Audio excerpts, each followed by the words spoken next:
मेरे साथ भारी बहुजन महासंघ के अध्यक्ष और वंचित बहुजन आघाड़ी के नेता बाला साहेब अम्बेडकर मौजूद है। अकोला के चुनाव सरगर्मियों में इनका बड़ा योगदान होता है। आइए इनसे जानते हैं इसी विषय में कि अकोला ही नहीं पूरे भारत में इनकी क्या भूमिका और किस तरह की भूमिका रहेगी, और क्या ये कांग्रेस के साथ जाएंगे या अकेले अपना दम पर चुनाव लड़ेंगे। आइए हम बात करते हैं जनाब प्रकाश अम्बेडकर साहब से।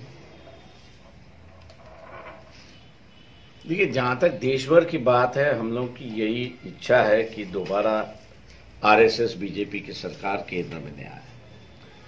इसलिए पहले से ही मैं ये कह रहा था कि रीजनल पार्टी जो है वो रीजनल पार्टियों का गठबंधन होना चाहिए। रीजनल पार्टियों को ताकत हम लोग ने देनी चाहिए और रीजनल पार्टी ही बीजेपी आरएसएस के साथ अच्छी तरह से लड़ सकती है, क्योंकि कांग्रेस के कई नेता है कि जिन पर आरोप है, इंक्वायरी है, और इसलिए इतनी खुल के नहीं अपनी बात कहेंगे जितनी रीजनल पार्टीज कहेंगे, क्योंकि रीजनल पार्टी के नेता कोई भी इंक्वायरी के नीचे नहीं है। अब फिलहाल जो हम बात उस वक्त कर रहे थे, आप मेरे ख्याल से दिखाई दी थी कि रीजनल पार्टियों का गठबंधन हो रहा है और वही बीजेपी शिवसेना आरएसएस को हराने की बात यहां पर कर रही है। रही बात महाराष्ट्र की, यहां वंचित बहुजन आघाड़ी की तौर से कांग्रेस की ओर हम लोगों ने समझौते का हाथ आगे किया। हमारा ही हाथ है, कांग्रेस का कोई हाथ है ही नहीं उसमें। जुमलेबाजी सिर्फ चल रही है कि हमको कभी एमआईएम ना होना, कभी ये ना होना, लेकिन जिस तरह से हमने प्रस्ताव दिया है और उस प्रस्ताव पर हम लोगों ने कहा कि भैया आप कुछ कहिए, तब उनकी यहां से आए कि हम अलग से प्रस्ताव आपको देंगे। आज तक कांग्रेस पार्टी की ओर से कोई प्रस्ताव आया नहीं है। इसलिए बीच में एमआईएम को लेके जो अलगपन आया था उसको मिटाने के लिए जमायत उलमा हिंद के जो सदर महाराष्ट्र के हैं मौलाना नदीम सिद्दीकी, इनकी बीच से बातचीत दोबारा शुरुआत हुई। हमने उनसे भी कहा कि इनका जो प्रस्ताव आना चाहिए वो प्रस्ताव आया नहीं है, और इसलिए हम कांग्रेस पार्टी से ये कह रहे हैं कि मौलाना नदीम सिद्दीकी के पास आप 30 जनवरी तक आपका जो कोई प्रस्ताव है वो प्रस्ताव आप उनके पास दीजिए, लेकिन लिखित प्रस्ताव होना चाहिए।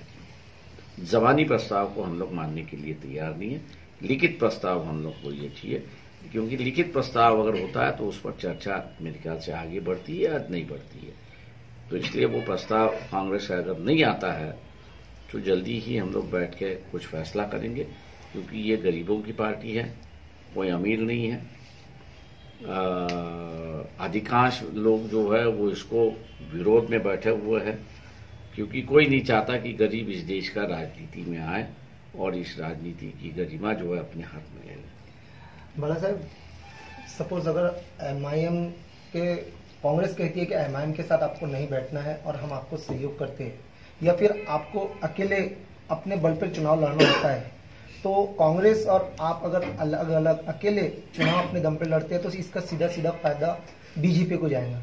तो इसमें कितना मेरे ख्याल से कोई भी इस बात को नहीं देख रहा है कि कांग्रेस पार्टी जो है वो मराठों की पार्टी है, और मराठों में भी 2 ग्रुप हो चुके हैं। एक मराठा ग्रुप जो है वो कट्टरवादी हिंदुत्ववादी है, वो हमारे हिसाब से 30% है। 70% आप भी कांग्रेसी मराठा जो है वो गांधीवादी है, वो शायद एनसीपी कांग्रेस के साथ रहेगा। रही दूसरी बात यहां पर कि धनगर समाज पिछले बार भी कांग्रेस एनसीपी के साथ में था नहीं, वो बीजेपी के साथ में है। धनगरों ने अपना मन बना लिया है कि हम अपनी राजनीति खुद शुरुआत करेंगे। 12% इस देश में है। उसी तरह माली समाज जो है उसने भी अपना मन बना लिया है कि नहीं, हम अपनी राजनीति शुरुआत करेंगे, क्योंकि 70 साल के अंदर शायद कांग्रेस हो, एनसीपी हो, शिवसेना हो, बीजेपी हो, किसी ने भी माली हो, धनगर हो, छोटे ओबीसी हो, बीजेएनटी नोमैडिक ट्राइब्स हो, इनको लोकसभा में उम्मीदवारी दी नहीं, और उम्मीदवारी न देने की वजह से 70 साल में कोई लोकसभा में पहुंचा ही नहीं है। तो अब इनका जुनून है कि हम लोग लोकसभा में पहुंचेंगे, और इसी जुनून को देखते हुए कांग्रेस के पास हम लोगों ने ये कहा कि भैया 2 सीट, हम 12 सीटों जो मांग रहे हैं उसमें से 2 सीट धनगर को जाएगी, 2 सीट मालियों को जाएगी, 2 सीट मुसलमानों को जाएगी, 2 सीट जो है छोटे ओबीसीओं को जाएगी, और 2 सीट जो है बीजेएनटी को जाएगी। अब इस बात को अगर कांग्रेस मानने के लिए तैयार हुई है तो हम लोग का जो सोशल अनुमान है, कांग्रेस बहुत वीक है।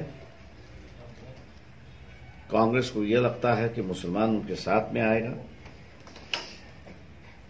लेकिन मुसलमान ये सियासती जमात है, हालांकि सियासत से उससे बाहर रखा गया ये बात अलग है, लेकिन उसकी सोच और दिमाग ये दोनों सियासी है।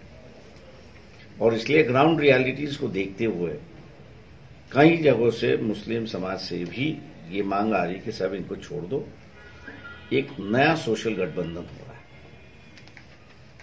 हम कांग्रेसियों के साथ में कभी बैठ के खाना नहीं खा सकते थे, कांग्रेसी वाले हमको इस्तेमाल कर रहे थे। ये जो नया गठबंधन सोशल हो रहा है वंचितों के साथ, वहां पर ना सिर्फ हम बैठ सकते हैं, बातचीत कर सकते हैं, लेकिन अपनी बात भी जोरों से कह सकते हैं। तो एक मुसलमान का जो वर्ग है वो भी मुझे प्रेशराइज कर रहा है कि इनको छोड़ दो, ये आएंगे नहीं अपने साथ, ये अपनी घमंड में है, इनको अपनी घमंड में रहने दो, मिलजुल के जो है सरकार बनाएंगे और आरएसएस बीजेपी को हटाएंगे। बाला साहब, आपने जैसा भी पत्रकार परिषद के अंदर कहा है कि बीजेपी गवर्नमेंट एक नहीं 2 तरीके से एडमिनिस्ट्रेशन से काम कर रही है, तो इसमें कितनी सच्चाई है? पूरी तरह से सच्चाई है। देखिए, जिस तरह से नक्सलवादियों को लेके जेल में डाला हुआ है, उसी तरह से आप देखिए कि कुलकर्णी नाम के कोई व्यक्ति है, डोमोली में उसके हथियार पकड़ गए, एक खबर नहीं है उसकी, उसको पकड़ा है, कोर्ट में ले गए है, कोर्ट ने सामने किया है, जेल में कोई खबर नहीं है। मतलब उनके साथ का जो कोई रिश्तेदार है या संबंधित है उसको तुरंत बरी किया जाता है, बाकी जो है चक्कू लेके घुमा तो उसको नक्सलवादी के नाम से अंदर किया जा रहा है। तो ये दो तरीके की सरकार बनी है, इसलिए हम कह रहे हैं कि ये 2 तरीके की सरकार बंद होनी चाहिए। आरएसएस की जो अलग से दुकानदारी खुली हुई है उस दुकान को ही बंद करने का जो है मेरे हिसाब से, हम लोग के हिसाब से जो है वो कांग्रेस आरएसएस की दूसरी अलग दुकान जो है वो बंद करने के हम लोग ने जो इरादे बना रखे और उसको मुद्दा बना रहे हैं और समझौते का एक जो मुद्दा बना रहे हैं वो कांग्रेस के गले में अटकी हुई हड्डी है, और इसलिए वो हम लोग को टाल रहे हैं। ये थे हमारे साथ बाला साहब अम्बेडकर। मैं शाहिद इकबाल, INN24 से। देखते रहिए INN24।